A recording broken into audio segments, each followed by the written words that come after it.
Iya iya toh. Ya, ya, ya.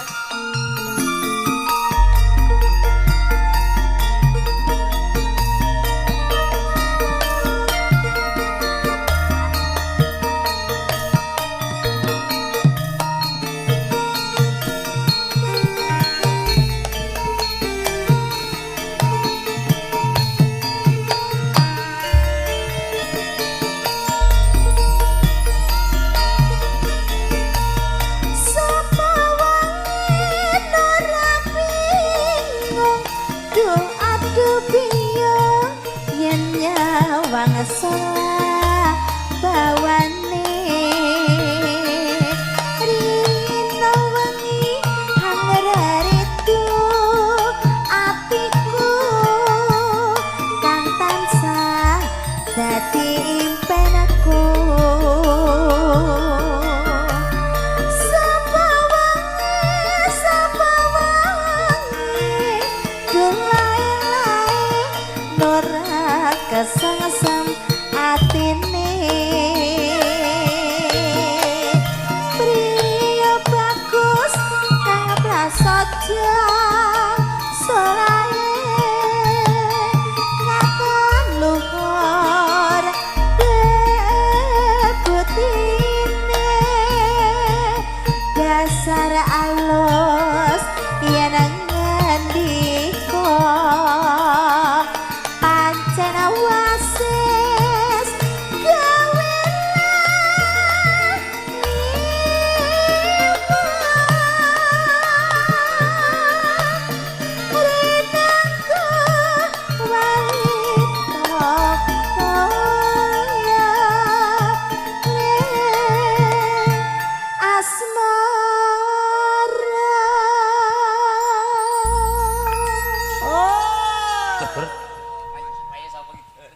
Pokoke yen wong kasmaran ki sak klebatan roh lakune wae. Aja meneh kok sak klebatan. Ngerti gendenge, ngerti wuwunge kowe wis senenge ra jamak. Tapi paling seneng tak kandhani. Apa? Yen liwat sanding omahe kok moro-moro roh jemuran pakekane. Paling seneng. Kuwi nek apik. Piti ngono kuwi. Pit sasi pira, Pit? Pit sasi pira, Pit? Nah, Pit. Gumragut rapot-rapot ing rasa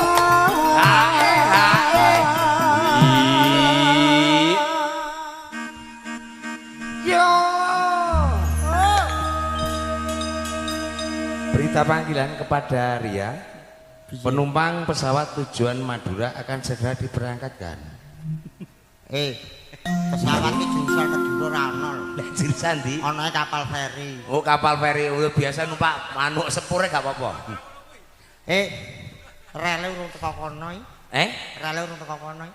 Gampang, Dik. Tumpake feri mau lho jarimu.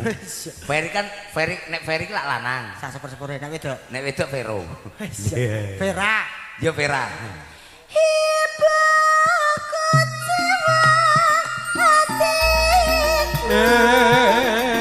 aduh piye Iya.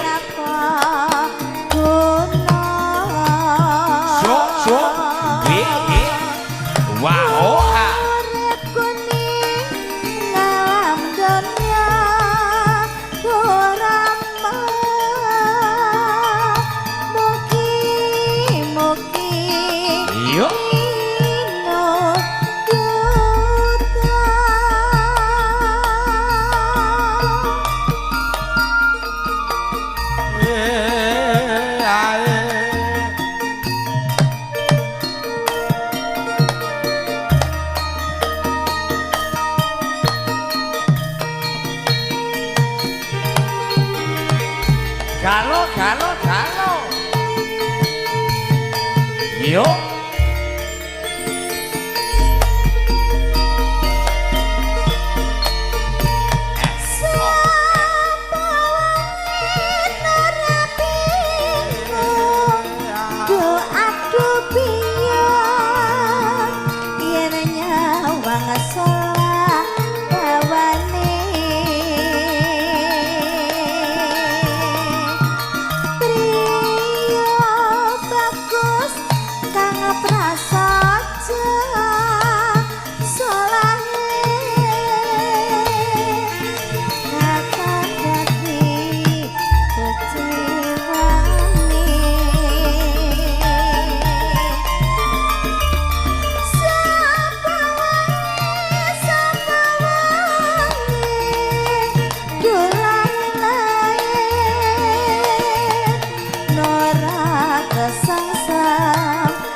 Dek Petruk, Nun.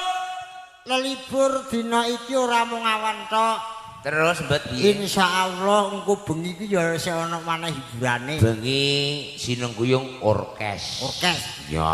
Iki pimpinane iki sing kagungan dalem dhewe. Mbak Ria Jegek. Ya jegek mula orkes Melayu nek Mula musik. kok iso orkes Melayu lah sing pelayan lho sapa? Ya nek wis bar tantekan ya pelayan nek urung ya Dadi ndok. pelayan rono rene. Arsa Dewa. Arsa Arsa Dewa. kuwi wis duwe kekarepan. Ngerti karso. Dewa kuwi kekarepane. Wah, jan luar biasa apa kang ginayuh panjenenganipun Hamengku Karso, Apa mliginipun Nduk Ria, Ya. ya toh, tansah kasembadan Amin. kang ginayuh kang jinangka Amin. saking kersane Gusti Kang Hakarya Jagat. Amin istilahnya. Ya kepara iki sedekah rasa nyenengke liyan muga-muga cadangane bakal mlebu swarga. Amin wis kabeh insyaallah sak omah iki swarga kabeh. Amin. Aku syukur-syukur sampe ya dicantolke ngono kuwi. Sapa sing ngomong kowe melu? Lah aku karo riyake aduh ini masa nek riyane surga aku ora digeret. Ya ora, liya wis dhewe kok ya. Lah paling ora kan aku tau cedhak karo Ria. Paling ora ngono kuwi. Ya iyalah diketutke. Ibaku jiwatiku doaku biar kaya tanpa guna uripku ning ngalam donya